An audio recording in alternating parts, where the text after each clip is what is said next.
Welcome back to Results Selling Framework Podcast. I'm Keith Marchiano, Senior Executive Coach here at PAX 8 Academy. Popular sales wisdom tells you this. If you want to make more money, clear out your schedule, make 100 cold calls a day, right? To me, this sounds like total madness. We're selling IT services. When was the last time you got interrupted in your day? Somebody called you out of the blue, or you got an email that you weren't expecting, right? So for owners who are doing principal-led selling, cold calling is not highest best use of your time. Even for salespeople, it's not the highest best use of time. Yes, generating inbound sales leads takes time, patience, and there is no easy button. So if you came here expecting the easy button, I'm sorry, it's not going to happen. But I'll tell you one thing, a full pipeline cures all ills, period, full stop. I always say this, you're not going to change my mind on it. Don't wish for it to happen, make it happen. If you want a full pipeline, you need to get out and meet people. Make it happen. So I'd like to welcome to the show Conor Geiger, Sales Manager at Creative Computer Solutions in Vancouver, Washington. Conor, welcome to the show. Keith, thank you for having me. I appreciate it. It's definitely nice to be here, and I'm glad to be a part of the PAX 8 family and C-level team over there. Hey, you're welcome. Glad to have you here. Can you introduce yourself to your audience here? Let them know who you are, what you do, how you got in IT, your role there at CCSI. Yeah, totally. So as Keith said it, I'm the sales manager at Creative Computer Solutions, located here essentially in Vancouver, Washington. I've been in sales for about 6 years now in total. The last 2 of those years have been IT industry based, working here at CCSI. Honestly, I'm just a guy trying to help my dad grow his business, trying to come in and create a new spark for Creative Computer Solutions to set a new IT standard for IT solutions here. And so I took the opportunity with my dad when he presented it to help him kind of stronghold the IT here and grow the business. And we're looking forward to the years to come. That's for sure. That's awesome. Yeah. Interesting fact about yourself? Oh, God. Interesting fact. Let's see here. I played basketball overseas for a little bit, so that might be something that a lot of people don't know about me. Cool fact. And you got a newborn baby at home, right? That is true. Yeah, that's probably the best thing about my life right now is coming back home to that little thing every single day. That's right. Nothing more motivating about going out and finding new business, getting sales than having a family home to provide for, right? Yep, totally. And changing diapers. I'm sure you're looking forward to that every day, coming home to do that. So I'm like, my favorite. Now, you mentioned you've been in sales for a while. So why did you get in sales? Yeah, that's a great question. Overall, Keith, growing up and being in athletics and just being in basketball overall, the competitive nature is something I've always thrived in. And when I left or when I stopped playing and kind of ended my career, I needed something to keep that fire burning. And sales was something that I looked up to my dad in. He was always in sales manager, director of sales. And so it was a pathway that I knew I could continue to be challenged in. And I think with anybody, when they have those challenges in life, it really sets them up for success and hopefully for a better future. And those small wins for me just constantly keep me going and challenged on a day-to-day basis. Yeah, I'm a big fan of hiring salespeople that have been in sports, just the competitive nature, winning games, losing games, right? Being able to be even keeled and balanced around the success and the failures that you experience. Great sales traits. Yep, totally. Couldn't agree more. So CCSI, they're a partner of mine that I coach, coach Connor on a weekly basis. Cool thing is, like you mentioned, second generation, him and his sister, um, now second generation in the family. Their dad Scott, um, owner-led, principal-led sales to grow his business, right? Get it rolling over 2 million. Now Connor and his sister are here now to take the baton and run with it, take CCSI to the next level, right? Yep, you got it. Awesome. So let's dive into this real quick. So you heard my intro, and to me, gone are the days of like when a salesperson could pick up the phone, right, and call a company, and somebody would actually take that call and listen, right? It's there's so many other resources that our buyer has out there, right? Sales is not a numbers game. It's not about just having someone banging on the phone all day and trying to get through to somebody. So from your day to day, what challenges do you have when it comes to IT prospecting today? I think there's a forever ongoing challenge of converting the qualified lead into a successful client.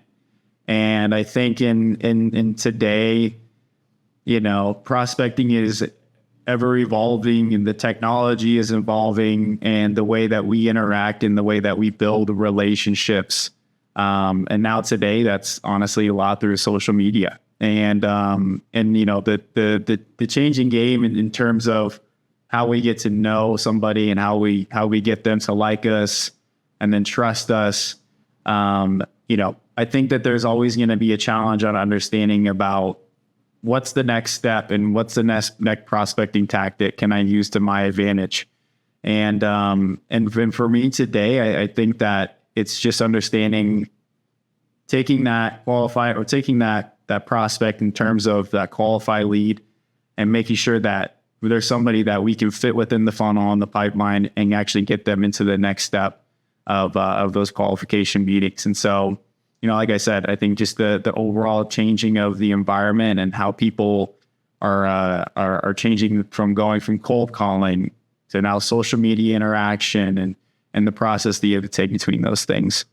Yeah, building familiarity, curiosity, and Yeah. you kind of said like, a little bit of a friendship here. Yeah. Definitely, first step is Each. having them know who the heck you are, right? Yeah. Yeah, then if you get a lead, and I think you mentioned it pretty well, was, is it a good fit, right? Are they fitting the type of client, size, industry, things like that we want? So yeah, lots of challenges when it comes to really the prospecting side. And we'll get into that a little bit. So I think the bigger challenge too is we're selling in the IT services industry. We're selling actual services. You can't touch and feel this. This isn't like going out and buying an automobile or selling a product. It's not there. So from a standpoint of that challenge, you kind of mentioned using social media and stuff. We'll get to that, but from a standpoint, how do you build that familiarity, maybe some curiosity around services that we offer?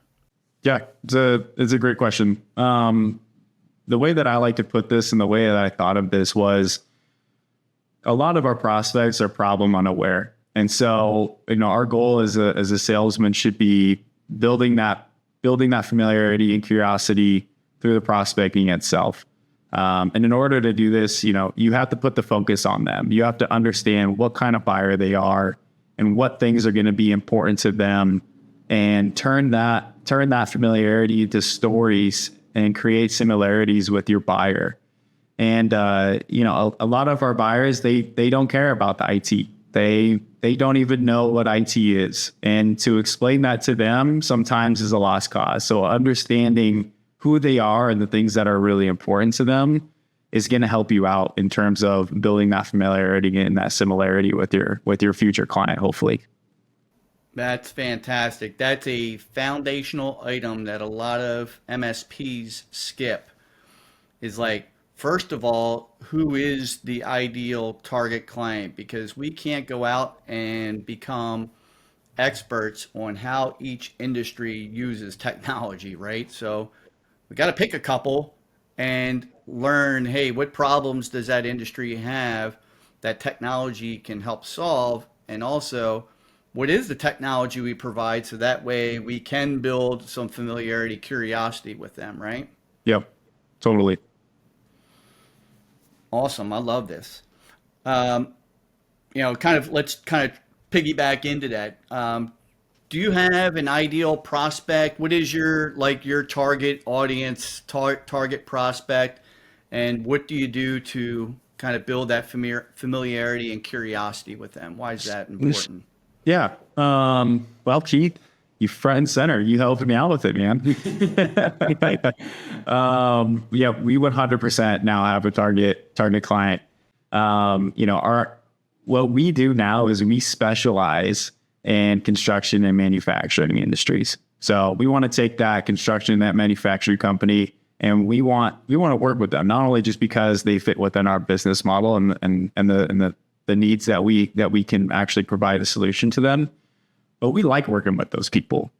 So understanding that piece, that was a clear starter to our understanding of where we needed to go, where CCSI needed to go.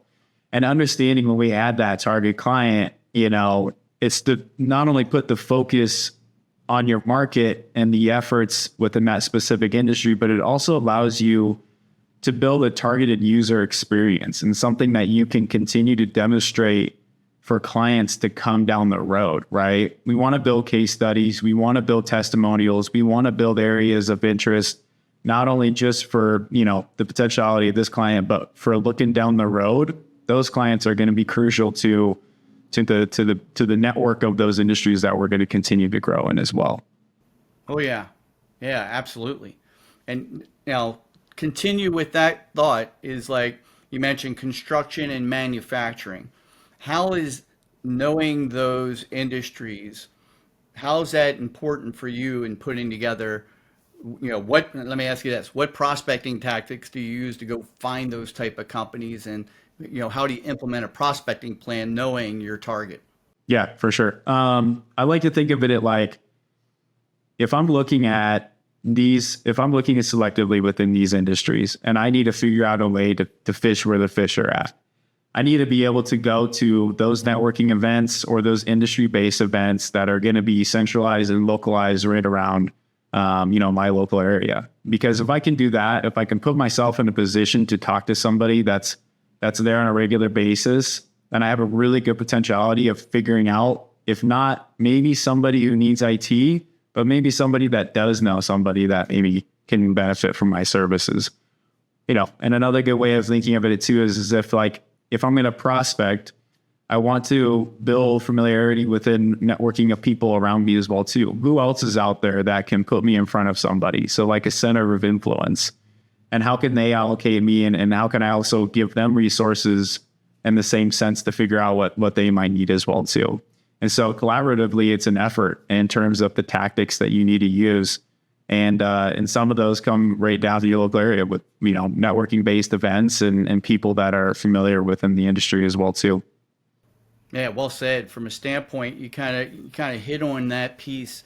Going back to kind of our intro, like making cold calls, it's it's hard to do that. This, finding out like who your ideal client is, and then finding kind of like you mentioned, construction associations, manufacturing associations, and then the referral partners, the people that do business, other people that do business with that industry, that's hard. Really, what you're doing is choosing your hard, right?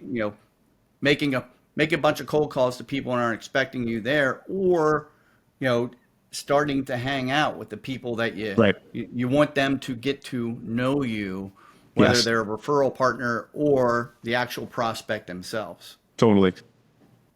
Then finally, I think you mentioned it too, right? Is like you kind of looked inward.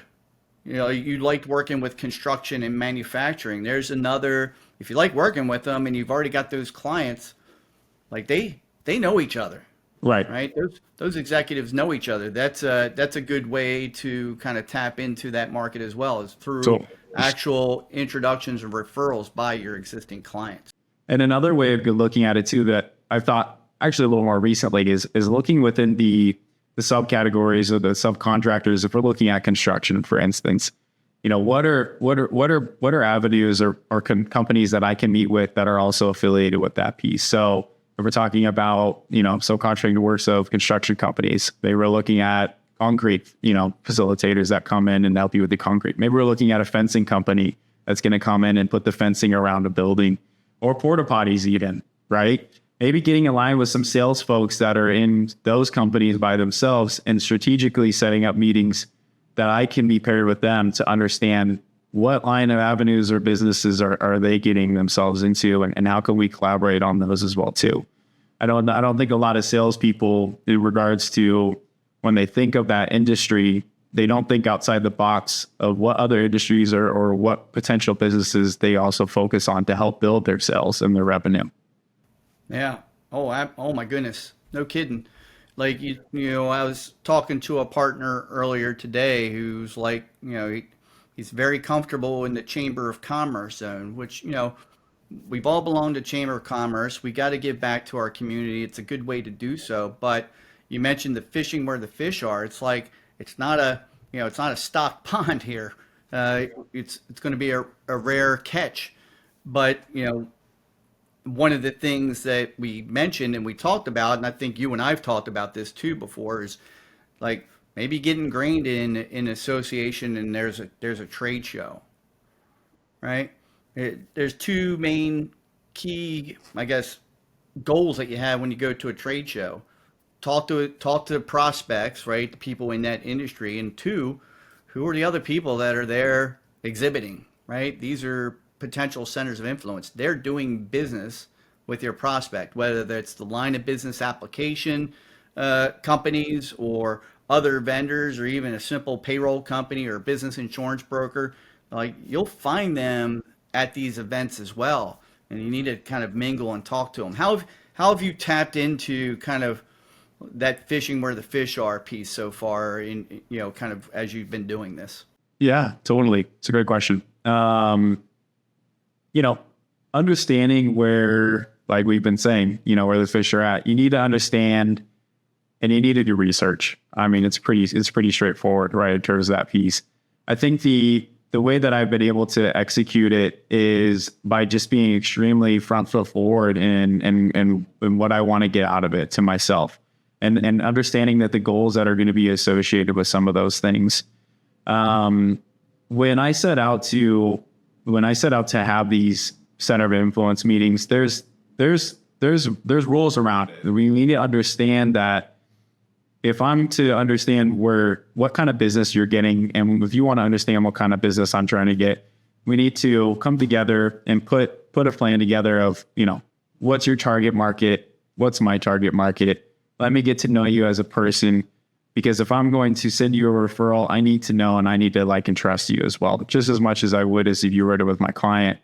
And so for me to build that, we have to build familiarity with each other. And that's a huge piece in determining, yeah, I like this guy and I think that he's got to go leave for you, right? Rather than saying, yeah, I got to leave for this guy, but I don't know if I really would trust him. And so those are, you need to be able to distinguish when you have those meetings, and when you're putting that front forward first to actually make progress on that.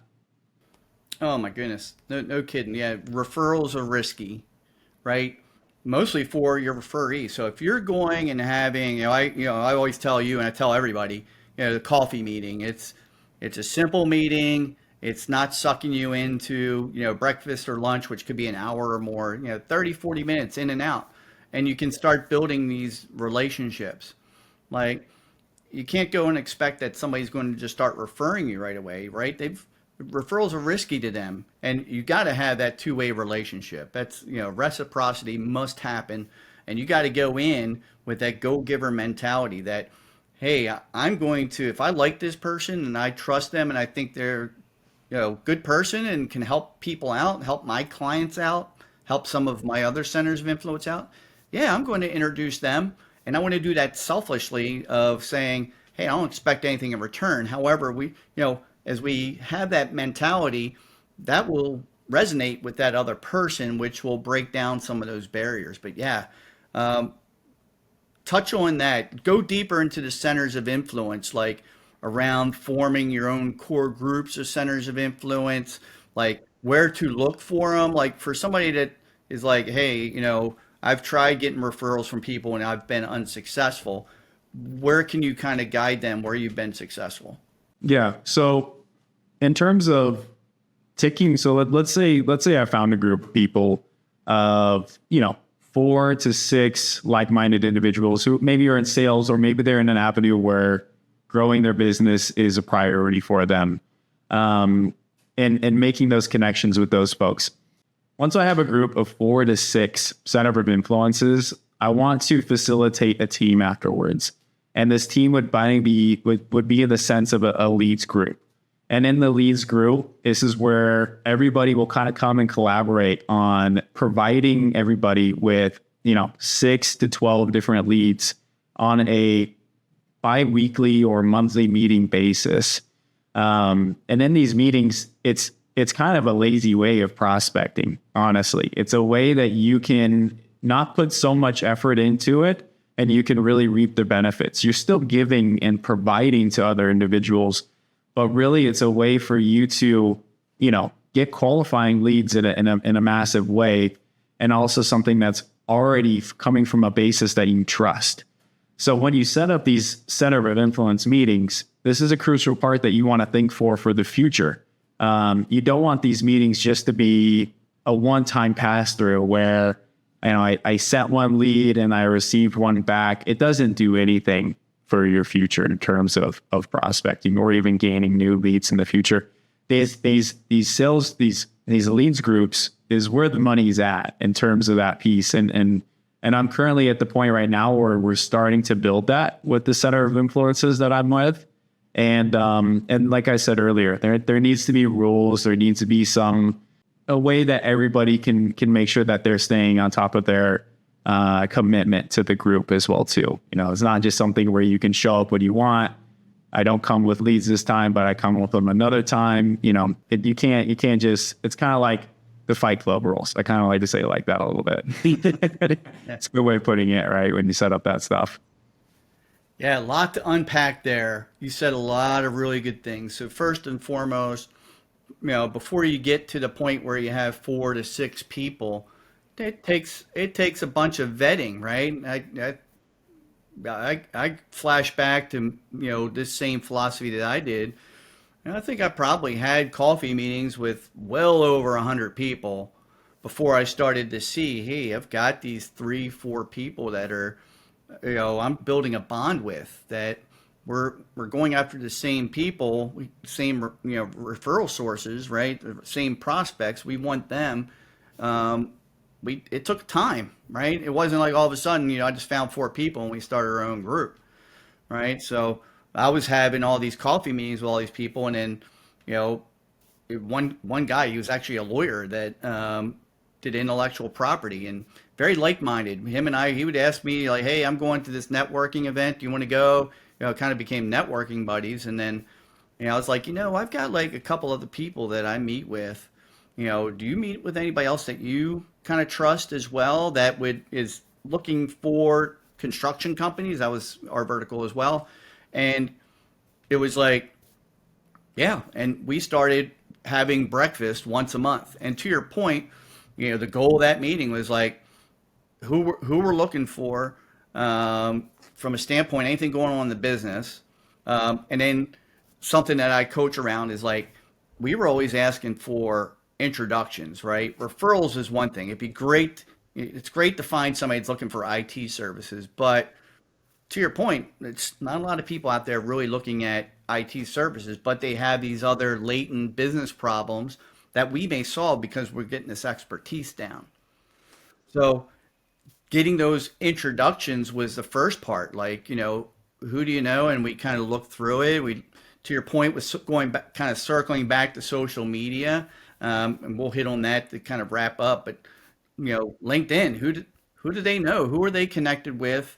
That's in the industry. Are they a client? Do they know them well? Can they introduce me? Would they vouch for me? And for me to just have a quick 5-minute phone call, 5-minute chat to set the groundwork of getting to know each other for if and when that time came down the line that they were looking to make a change. And, you and I've talked about this. Some businesses out there, if you come to the table with, that conversation, that introduction conversation, and bring value, problems we solve for construction companies and the results that they deliver, and we start having conversations around that, you're going to be looked at as a subject matter expert. And if they're looking to scale, they may go away from their general IT company that they may be okay with to have you come in.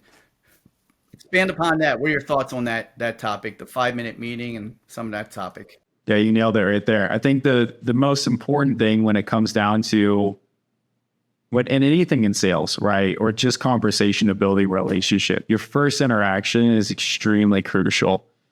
And I think when I thought about this earlier, it's understanding what you need to be to somebody as well too. And those 5-minute meetings are crucial because it's not about you, it's about them, and it's about helping them. It's about building a conversation or a crucial 5-minute conversation to help your relationship take it to the next level. And you want to add value. You want to add value in a way that it's not about you, it's about them. You listening to them, you have empathy for them. You're talking about things that matter to them. And that's the important thing. Do your research before you get on these 5-minute meetings. Have a little bit of an understanding of who you're getting involved with, what their timeline of their business has been, their career path. Develop discussions around things that, are going to be good for them and that you can add your experience into it. That's a great way of starting them and having those 5-minute conversations. It kind of you coached me on it too a little bit. It's always like, hey, we're at our 5-minute mark here. Is this something that you would like to continue on in another meeting, or would it be okay if we have continue our discussion now? And those are just great little sales tips that that you guys have taught me along the way as well too. Yeah, sales is a skill. That's what we're trying to do here on this side. Yeah, so if you're talking to somebody itself, right, these introductions, these centers of influence, it's like building a friendship, right? It doesn't, you don't become, best friends. It's not like stepbrothers. Did we just become best friends? Yes. Right? True. No, it's it takes a little time to develop it up. To your point, trust. And then being able from that standpoint, then you can kind of start doing stuff together. Like the group I had, we just, all of a sudden we just started, hey, let's go to, there's this event. Do you want to go? And who was going? And now you have other people that are holding you accountable for this stuff too, right? Yep. I think it's, and when you say it like that too, it's like, it doesn't have to be something that you don't want to do either. Like if you have a buddy that goes with you, or you can find somebody that is in the same line of business in that way, God, it makes things so much easier. Like for example, Scott, CEO of CCSI, Kim and I, we kind of tag team when we go to those things because one, Scott's a business owner. He's super savvy in talking to other business people just in general, but he knows everybody. But he doesn't like making that connection to start off with. So I like going out and talking to people and making those first introduction connections, introducing myself and CCSI. And then, kind of bring it over to Scott or tell Scott to come over and have that conversation. And, when you get a glass of wine in Scott, he becomes like the most friendly person in the world. So, we're working tandem like that, which is fun. So if you can find somebody that you could do that with, like Keith, you were saying, it's a crucial part to making those connections. Yeah. So for those business owners that are out there, those ITs, you're an MSP owner and you're a little, this isn't your cup of tea, but you got into business, right? You started your own company.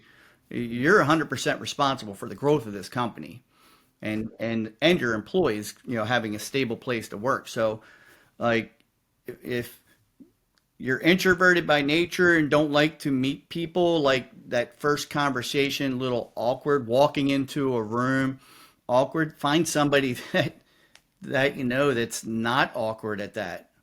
Get them in there, because I'm sure each and every one of you that are listening, it's, once you get to know somebody and you're introduced, then you can have that conversation, right? Have that discussion piece. 100%. Could not agree more. So putting this together, so you mentioned, LinkedIn and Yep. social media presence from that standpoint. Any tips for the audience when it comes to prospecting using LinkedIn? Totally. Go back to square number one, where you talked about your target client profile. Understand what that is ultimately. Have a really good understanding of, a few things. What's the industry I want to work in? How many employees do I want to work with?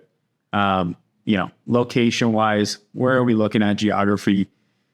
And then understand from there, you want to build a list of people, and LinkedIn or an AI database infrastructure that's going to give you a list of leads. It's so easy to find people nowadays, and to find the connection paths between you and whoever else you're looking for when you're prospecting. But LinkedIn, ultimately, when we're looking at from a messaging standpoint and making connections, you don't want to be like a cold caller. I like to say it like that. You don't want to be spammy. You don't want to act like you're picking up the phone and asking for their business. You want to put yourself in a position to where you are having a natural conversation with somebody you just want to know more about, and see if there's value that you can add. And that's really what these platforms are used for. And it's not like something that, you pick up one day and you're good at it. Like it's like everything else. So you got to take your time. You got to practice with it. You got to get your repetitions in.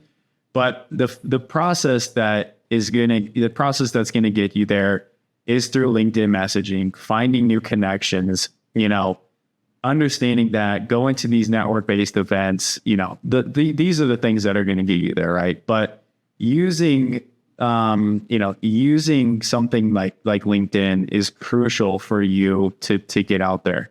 And something that, Keith and I, we've talked about a lot too is, like webinars and seminars, for instance, and things that are also on presence out there. We haven't been doing a ton of them personally, just because of time-wise, it takes a while, but we have found different caveats. So like inviting clients and prospects to vendors that we have relationships with and inviting them to their webinars, because they add business value to them as well too. So that's something that we've started to recently implement, and then taking those things and pushing it out on your social media platforms, bringing people together and kind of having that, that constant flow of content being pushed out. Yeah, I had one of my colleagues on last week, James, that we really touched on that whole piece of kind of building familiarity through some outbound marketing like webinars, events, things of that nature. So thanks for touching on that piece. So yeah, LinkedIn is not another spam tool. Connor, you mentioned that it's, in mailing people, it's probably the worst tool on LinkedIn, right? How many times you get an inbox message from somebody you don't know, right? Genuinely want to connect with them, share value. So, Connor, you mentioned construction, right? So if you do a, blog, an article on your website on some, around the construction industry, and you've connected with a bunch of construction prospects, right? You can send them that. That's more value. Hey, saw this article, might be of value to you. It's around doing the X, Y, and Z at for construction companies to help them with PD and Q or whatever, right? We're providing value to them. So the goal of first thing is like if you're out there, if you're an owner or a salesperson, first thing to do is connect with your clients, and then two, start connecting with your target audience so that way you can do that stuff. And then you can kind of, the other part on that is then once you're connected with them, you can see who that's connected with them. And then anybody that you're really good friends with, you can ask them the questions like, hey, I saw you're connected with Joe Schmo over at ABC Construction. Do you know Joe? Or how well do you know Joe, right? And this is a great place to take that introduction into a 5-minute meeting. Like, take it offline, don't have this, elongated conversation over LinkedIn or email, or whatever. Don't do that. Keep it short. Make sure that you're still, if it's a sense that you don't know them well enough, you're still providing a little bit of value, or you're making sure that they're a little bit qualified to have that first 5-minute intro, but take it offline. Don't spend, countless hours of messaging back and forth. It builds more value to make things personalized a little bit more when you decide to give them the option to take it offline into a separate meeting. This is terrific stuff, Conor. Fantastic. So for people out there that are like skittish on prospecting or trying to figure out where to start, things like that, final tips, words of encouragement, tactics, time blocking methods, anything you want to share, feel free. Let's have a conversation around that. Yeah, for sure. Totally. The first thing is that if you're a salesman, or if you're a business owner and you're hiring a salesman, do not be afraid to have real conversations about the scheduling around your salesman in general. And like Keith just brought up time blocking. When I first came onto here and I was working with Scott, it was crucial that, or let me back up. Scott didn't understand the amount of time that it took for a salesman to actually bring in one client. And I think that this is an important thing when you have a salesman and you have an ownership and they kind of work in tandem, especially in a smaller business. You need to be able to have realistic conversations about the time that your salesman is actually putting towards prospecting. It's a huge part of somebody's day, and the time that is on that salesperson's calendar, it needs to be firm. Like, don't touch that time. Let them facilitate, let them work that schedule. It's crucial time for your business. And sometimes, right? Like you don't see the benefit right away, right? You're not getting that immediate reaction of, yes, we got that win, 10 days after I made that phone call, and the sales process that, 7 days to get through. Yeah, maybe 1 in a million, but ultimately, right, it takes 90 days to make one sell, really and honestly. You can go through your cycles, but you need to be able to make sure that you're allowing space for that salesman to actually do their job properly. And I think that communication on scheduling and that timeline factor is critical. Brought up a lot here. So yeah, if you're an MSP owner, guess what? You're the salesperson in this scenario, right? You're the one who has to get out there and do these things. And blocking time on your calendar is vital. Sales hours are 8 to 5. Most cases, that's when our clients are in business and when we can talk to them, meet with them, etc. You got to cherish those hours. And even if you're an owner, like, you got to block out some time throughout the week, each and every week. If you're a salesperson, you got to be relentless around it. And then, Conor, you mentioned it is, for the MSP owners out there, when you make that hire, that first salesperson hire, Conor mentioned it, like, the best salesperson, you bring them on board, if they're great, they've met somebody and take them through in 90 days and, 3-4 months in, they've sold their first piece of business. You've got to onboard them and then invoice them. Onboarding yourself, it takes time. Be patient. And then when you do hire them, be part of their day, right? How can you help them? How can you develop them? How are they developing themselves? Can you go along with meetings? How can you ride along with them to be the entrepreneur out there along with that salesperson? That's going to help. To Conor's point, go out to events and things like that, right? Be part of that activity. Don't just say, well, I got a salesperson, let me wipe my hands of it all, and, we're going to let the pro do it, right? Be part of it. And Keith, you and I, we talk a lot about growth mentality, and especially from a business standpoint, right? Like, it's a necessity for your business. If you're not, like, we say here all the time, and my dad says it constantly to me. He's like, if you're not growing, you're dying. And he tells that to me all the time.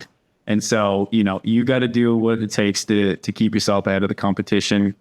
If you need help, hire a coach, because he's right here. Thank you. Appreciate I promise that. you, it'll make wonders for you. That's for sure. In your guys' business, there's no doubt about it. Yeah, you're spot on. It doesn't matter how good you are of an IT company. You're going to have client attrition. somebody that, the economy takes them out of business, or the other way where they grow and they sell their company and merge with a larger company, you're going to lose clients of no fault to your own. So you've got to constantly be looking for new business. Referral engine, networking, centers of influence, the other things that Conor mentioned on here. Any final thoughts, final tips around anything, Conor? No, I think I'm on good, Keith. I appreciate it. Thank you for having me on here today. No, this has been, like I said, it's been terrific. Thank you so much for bringing value to our listeners and spending time on our podcast around prospecting, right? Giving them valuable insight to the audience. So thanks again for being here. No problem. Thank you for having me again. Appreciate it. Excellent. Hope to have you again in the future, Conor. Thanks. Yeah, totally. So I learned 2 lessons around prospecting throughout my career. The first one was one of my sales managers originally, when I had things in my pipeline. He was looking at them and he basically started redlining out my pipeline. This is back in the day where we didn't have CRM. It was on a spreadsheet. But he basically said, your pipeline is a hope line. There's prospects in here that are months old. They're not going to buy from you. You've got to continuously fill this pipeline. The other one is the law of 30, which basically states whatever you do today is going to show in the results 60 to 90 days from now. So if you take the whole month and you relentlessly prospect, 60 to 90 days from now, the pipeline is going to look good. You're going to have actual companies and businesses going through the pipeline to close, to win. Opposite is true. If you don't do anything during the course of the month, 60 to 90 days from now, it's going to look kind of bare. Said it at the top. Full pipeline cures all ills, period, full stop. If you've got a full pipeline, you can forecast for hiring. You can also know that when that unexpected churn does happen, you are going to still be in good shape. A full pipeline also avoids the pitfalls of turning your pipeline into that hope line, right? We're not sitting there constantly following up with the same prospect who probably decided not to buy weeks ago or months ago. The key is you have to make it happen. Talked about that at the intro. If you wait for prospects to come to you, you're going to have serious challenges in growing. Today, you learned some great tactics from Conor, some of the best ones, right? You can go into PAX 8 Academy and take some free on-demand courses. There's one that's called Mission Possible, Top Marketing and Prospecting Tactics.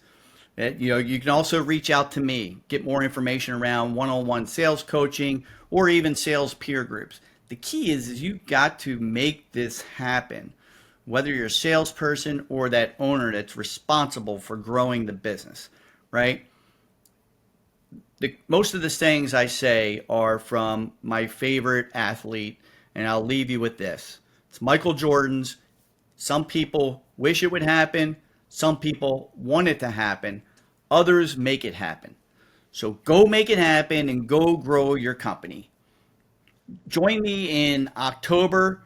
We're going to speak with Mike Gafrida. He's president of Kyber Security. And we're also going to speak with our very own PAX 8, Matt Lee, as we discuss selling cybersecurity.